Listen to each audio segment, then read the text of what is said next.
유시민 전 이사장은 사실 그 여권에서 여권 지지자들, 그러니까 정확히 얘기하면 민주당 지지자들에게 꽤 영향력이 있는 인물입니다. 사실 한동훈 검사장과의 이 사건을 계기로 현실 정치 평론을 하지 않겠다라고 했다가 이번 대선을 앞두고 이재명 전 지사를 지원하며 돌아왔는데요. 그 화면 잠시 만나보고 오겠습니다. 정치 비평, 정치 평론 중단을 선언하셨는데 정치 평론을 재개하는 것으로 이해를 하면 되는 겁니까? 너무 힘들어서 그랬어요. 그때 사고도 좀 있었고 한 1년 반 넘게 좀 쉬고 나니까 다시 이제 기운도 좀 나고 본격 재개는 아니고 자연스러운 기회가 있을 때는 좀 하고 그럴 생각입니다. 저 사람이 어떻게 해서 분당구에서 과반 득표를 했지 알아보니까 일을 잘하는 거예요. 일을. 이 사람은 되게 머리가 좋은 사람이고 학습 능력이 뛰어나고 그리고 이제 목표의식이 뚜렷해서 자기 일을 계속해서 바꿔나가는 사람이구나.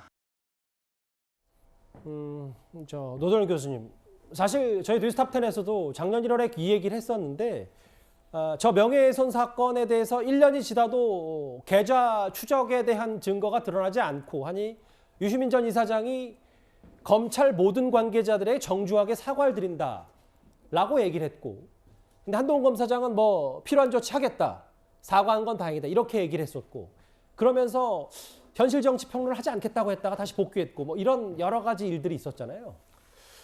뭐 말을 이리저리 바꾸는 것이야 개인적인 차원이니까 뭐 할 말이 없지만 이 문제는 지금 형사 처벌을 받느냐 마느냐 그 문제거든요. 허위 사실 유포에 의한 명예훼손이라고 이렇게 형사 처벌을 받게 되는 그런 상황이기 때문에 개인적으로는 명예훼손 부분을 꼭 형사 처벌해야 하느냐 하는 데서 의문은 있습니다. 현재 어쨌든 기소가 돼 있고요. 대개 이런 사건은 그렇거든요. 진솔하게 공개적으로 사과를 하고 또 피해자와 합의하고 그러면 또 이렇게 뭐 기소까지 안 하는 경우가 많고요. 기소됐다 하더라도 그냥 뭐 가볍게 끝나는 경우가 상당히 많습니다. 그런데 어쨌든 이 노무현 재단 그 추적 계좌 추적을 했다라고 단정을 했는데 나중에 이게 사실로 아닌 게 밝혀지니까 지난해 2월에 이렇게 사과 말씀을 드린다고 했거든요. 그런데 아마 한동훈 검사장 개인에게는 이와 같이 하지 않고 그냥 검찰 모든 관계자들께 사과드린다 그랬습니다. 검찰에 대한 의혹 제기는 뭐 검찰이라는 것 집단에 대한 명예훼손은 아니니까 그건 상관이 없는 것이고요. 한동훈 검사장 개인에 대한 문제 아니겠습니까? 근데 어쨌든 이게 뭐 본인이 유시민 작가 본인이 뭐 여러 가지 그 합의를 위해서 노력했다 그러는데 사실은 이런 경우도 이제 뭐 법조 전문적인 얘기입니다만 합의를 위해 노력했는데도 본인이 안 받아들인다. 그러면 그의 합의금 일정한 액수를 또 공탁을 하면 합의해서 열심히 노력했다 하는 걸 인정해 줍니다. 근데 그런 것 같지도 않고요.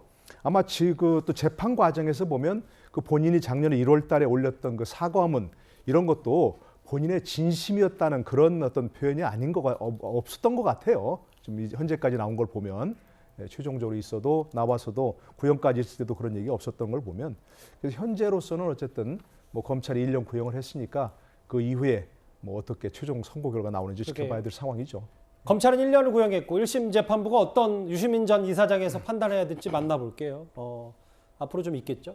오늘 기자들에게 한동훈 검사장 무혐의 건 신라젠 취재 혐의 없음 결론 난 거 어떻게 생각하니까 뉴스 안 봐서 잘 모른다. 유시민 전 이사장이 오늘 이런 얘기를 했거든요. 이도원 의원님. 네네. 어찌됐건 노무현 정부에서 보건복지부 장관도 지냈고 여권, 민주당의 스피커 역할을 톡톡히 했고 여전히 민주당 지지자들에게 영향력이 많은 인물이기 때문에 앞으로 사실 이재명 전 지사 측면 지원하고 정치평론으로 돌아왔잖아요. 네.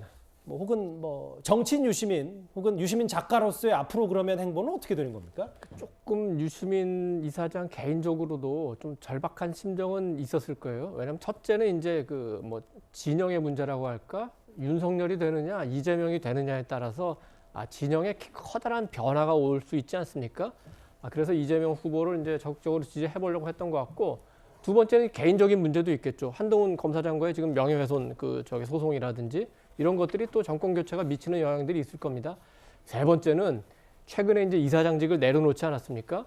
노무현 재단 이사장으로서도 굉장히 조금 어려운 상황이 될 수가 있어요. 왜냐하면은 지금 그 노무현 그 대통령 기념관을 서울 종로하고 그 김해에 짓고 있는데 지금 그 기념관 쪽에서는 만약에 그 정권이 바뀌어서 보수 지정에서 이제 대통령이 되면은 예를 들어서 서울시장, 종로구청장, 그다음에 김해시장, 그리고 경남도지사가 이 그 노무현 기념관을 마무리하는데 어떤 영향을 줄 것인지, 그리고 그 건설 과정에서 문제에 대해서 혹시 뭔가 들여다보고 싶지는 않을지, 이런 그 고민들을 하는 것 같고, 그런 복합적인 요인에서 적극적으로 이제 정치에 다시 그 참여를 했는데, 지금 결과는 뭐 원하는 대로 나오지 않았죠. 그럼 앞으로 어떻게 할 것인가?